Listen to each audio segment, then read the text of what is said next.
Yeah, Dad. That's my speech out the window. Forgive me if I get a little tongue-tied. I'm not used to speaking. I normally leave that down to the wife. First of all, I'd like to start by thanking the bridesmaids. And no, I'll start again. That's wrong. First of all, I'd like to start by thanking each and every one of you for being here today and taking the time and effort in celebrating Kelly and I's special day. It wouldn't be the same without you, just a lot cheaper.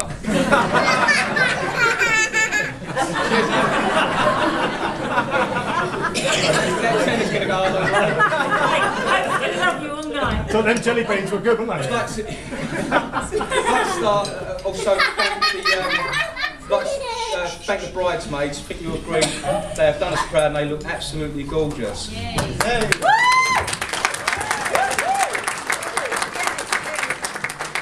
Especially I'd like to thank Carly, Vicky and Debbie, because without their help Kelly has been under so much pressure and they have put so much time in, and I can't thank you enough, so thank you very much.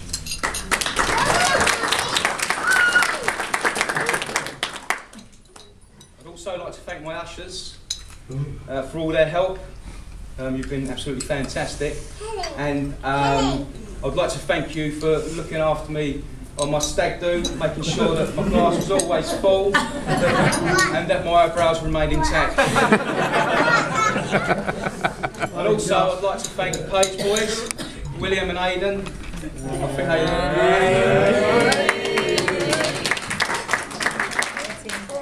think they look very smart. I'm no playing kiss chase with the bridesmaids later. That's my job.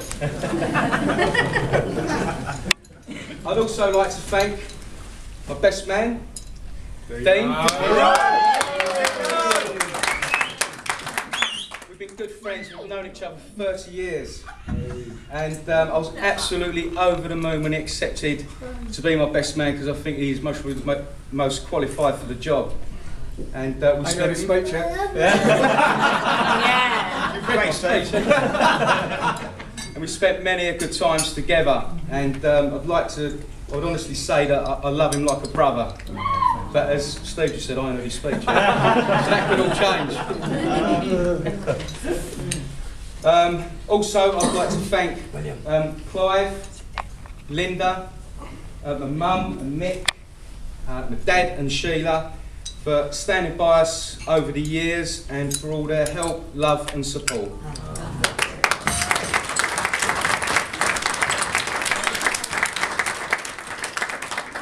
And also I'd like to thank Kelly for agreeing to be my wife.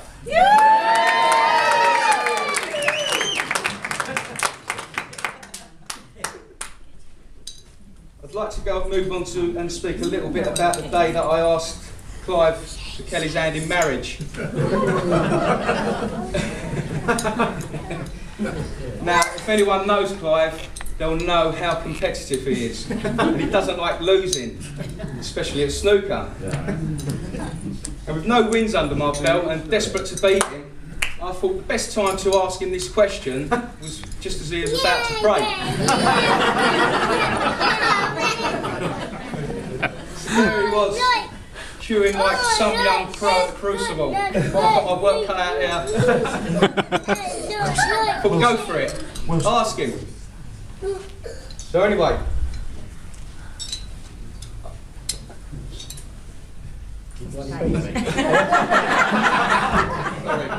So anyway, there he was, queuing like some young pro at the crucible. Go on, this is the time. Clive, I need to ask you something.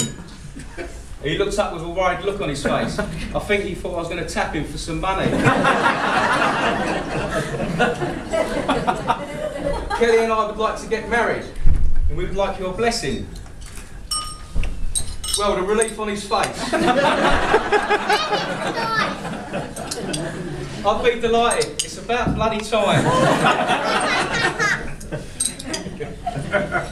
He had tears in his eyes. He turned back to the snooker table and proceeded to break. Well, he completely missed the reds. And his bad form continued.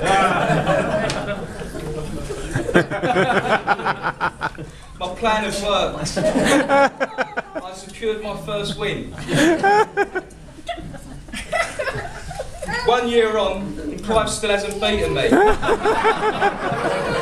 That's either because I've improved or he just feels sorry for me.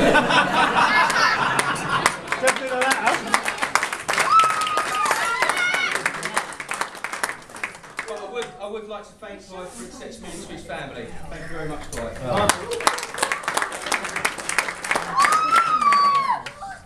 Well, this brings me on to Kelly, my wife. And I think we all agree she looks absolutely beautiful. And her dress is stunning. I can't wait to rip it off later.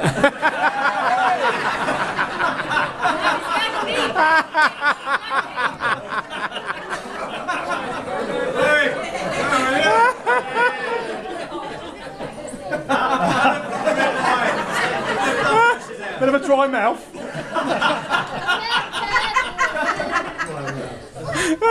Kelly and I met some 15 years ago at a club in London.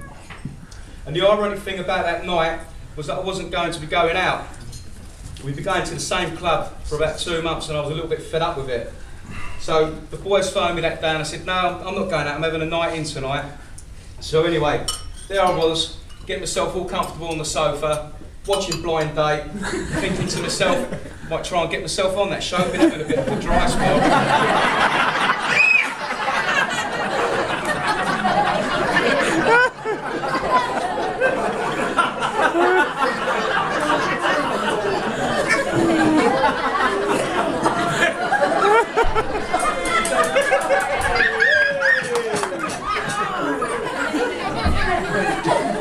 When there was a knock at the door, there stood my mates.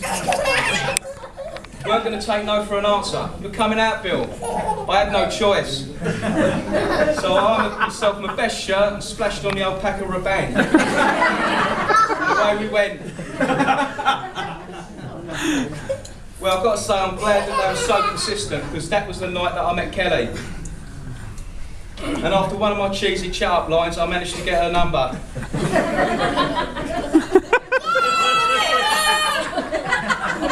I've got one more thank you, and that goes out to the little dicky bird that cracked on my head the night we met.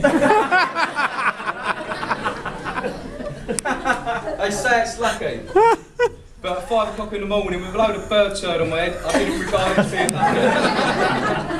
But I stand here today and I feel the luckiest man alive.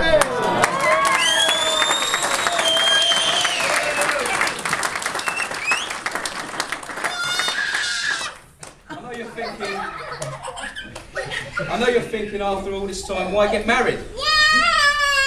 Yeah? And I'm sure the lads out there are thinking, with a little bit of good behaviour, I'll be a free man by now.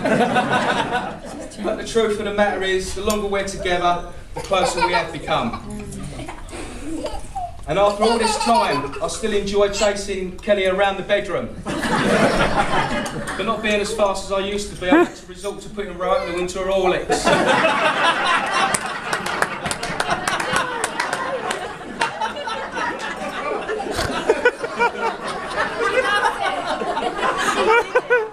Good boy, you put it in there, son. Yay! Money for sale? Brings me to the end of my speech. What I'd like to say is Kelly's qualities are endless. I could go on all day about it, but I won't bore you. But we have two lovely children, and she is an absolutely fantastic mother. And I wouldn't change her for the world. And I love her all now. So if you'd like to join me in a toast my new wife, Kelly! Kelly.